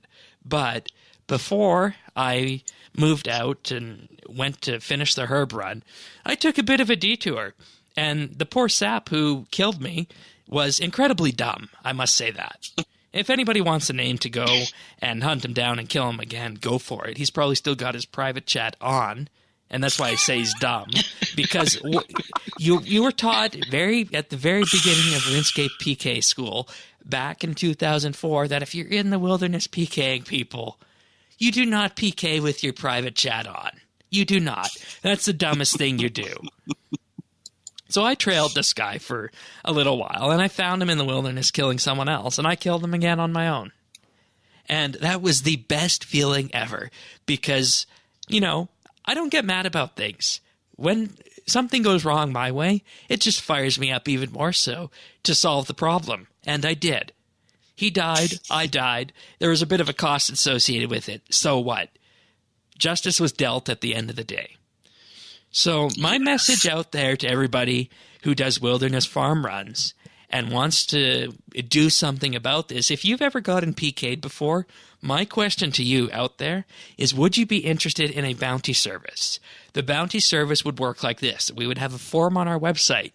You, with that, input your RuneScape name, the person whose name killed you, and you also provide a screenshot of the death board in Edgeville, because there's a board in Edgeville right outside the wilderness that shows all of the PKs on that specific world. So you take a screenshot of that, you put the amount that you'd be willing to associate with that bounty going forward, and we'll find somebody to carry out that bounty. If this sounds interesting to anybody else out there, we're effectively with this wanting to bring back Bounty Hunter to the wilderness. If this is interesting to you, let me know. We'll get it set up for next week's show, and we'll start taking submissions on this. Because, some people get mad about this. For me, I just got really incensed, and I felt a drive to PK and kill in the wilderness that I'd never felt before. I got mad when it happened to me. Several times. I had it happen to me once, and I strongly disliked gathering all the crystal dust for an attuned crystal seed. Right, and it doesn't even need to be, that's what I lost. And big deal, because that's AFKable, right? Or worst case, you go to the traveling merchant, boo-hoo. So, if it's, divination, agility, or anything else, if you're at all interested in this, let me know, because I want to make a bit of a movement on this. Yeah. So there we go. And we shall never again doubt Shane's capability for vengeance. That's right. All right, what have you been up to this week, Tanis? I was fired up all day for this, and I've been waiting for this moment on the show, if you can't tell. That's awesome, man. That's awesome. I haven't done much this week, just some charm hunting. I really can't wait for the charming potions to come out. I want to see just how good that's going to be. And that's all I've been doing in RuneScape, and basically just counting the days till Red Dead 2 comes out on PC next week, Tuesday. All right. And for me, well, I haven't been playing much, and I haven't been on this podcast as much as I wanted to either. This is my second appearance this year, which is surprisingly low, and which I have a reason to why I couldn't do it before. First, to RuneScape, I haven't barely been playing RuneScape, but since the bank work, I set up a loot tab, which has been growing a lot. So much that I recently noticed, wait a minute, I'm not selling anything. Where's my cash? I'm just losing money here. And that really made me realize how much impact it had on me. So I try to encourage clannies to go out bossing a bit and teach them a couple of lessons. And with that, I realized that I prefer bossing with noobs. And every time David or Popcorn encourage me to go out with them, I feel like a drag. And it's sad because they are such nice people, but I somehow enjoy being a teacher and being along with them. But the best experience I clearly had was the party we had with Mod Shauny. It was both emotional. It was so enormous that we had 900 players in Falador Square just bombing cannons, flour, the pets. I mean, you name it. It was the best party I had in like 5 years, maybe even 10 years of the century. And then we moved over to the Falador party room, and people went wild. We had Tier 92 weapons just dropped into the chest, a constant balloon dropping. And if there are 900 people trying to pop one balloon, well, you can imagine the odds. Oh, and the lag. I stay away from the party room when that's happening. Oh, yeah, but at least somebody was crazy enough to donate an Easter egg to drop. Oh, wow. And those are really, really rare. Yeah. So, fun fact, huge party. Back in 2006, we ran a drop party for spring here at RSBANDB. We dropped 3 Easter eggs that were valued at $250K each at the time. Wow. Anyways, but that was I'm so happy we had that party for him, and we and Jaggers really show that he matters, and he will continue to matter in our hearts for a very long time. And I'm so very glad that I killed the guy in the wilderness. Yeah. I just want to quickly mention also my reason why I haven't been playing RS or been on the podcast for this year. I have a confession to make, and that is that this... You hate us all? Well, I hate you kind of a bit, Shane, but not really Tannis. Tannis, he's just a lovely guy. I mean, wow, Tannis, you're really on fire, especially both before and after RuneFest. I mean, oh gosh, I love it. Give this man a ticket already. Okay.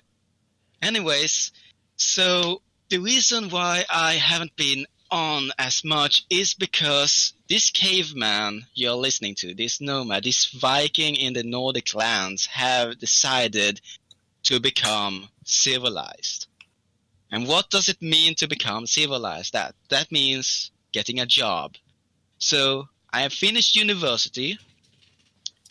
I managed to get a job, and now this past week I have been doing a tradition where I run around and I plunder and I scream like war cries all over the place. 1,200 years ago, that was called a raid in the UK. Today, it's called looking for an apartment. So, and I managed to get a really good contract.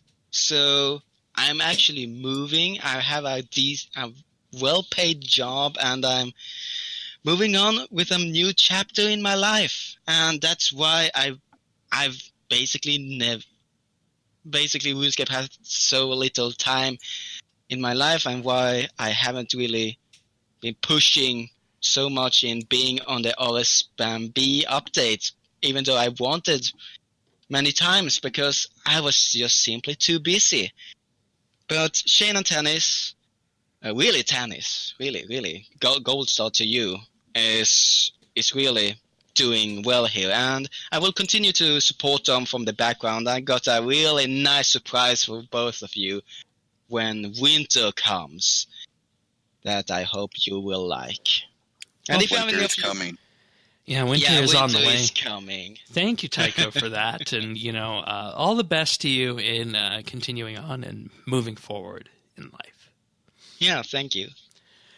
All right, I believe we can end this episode of RSBANDB Update. And, I once again, will just end this by saying thank you to Mod Shauny for being community manager for all these years.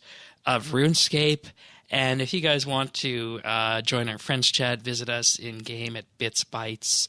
And you can also subscribe to us on any number of podcast listeners out there. iTunes, Google Play, Pocket Cast, Stitcher, YouTube, Spotify, even anything under the sun. update.rsbnb.com/subscribe. And with that being said, we'll be back next week for RSBANDB Update's first episode of November. Take care, everyone. See ya. Mwah, mwah.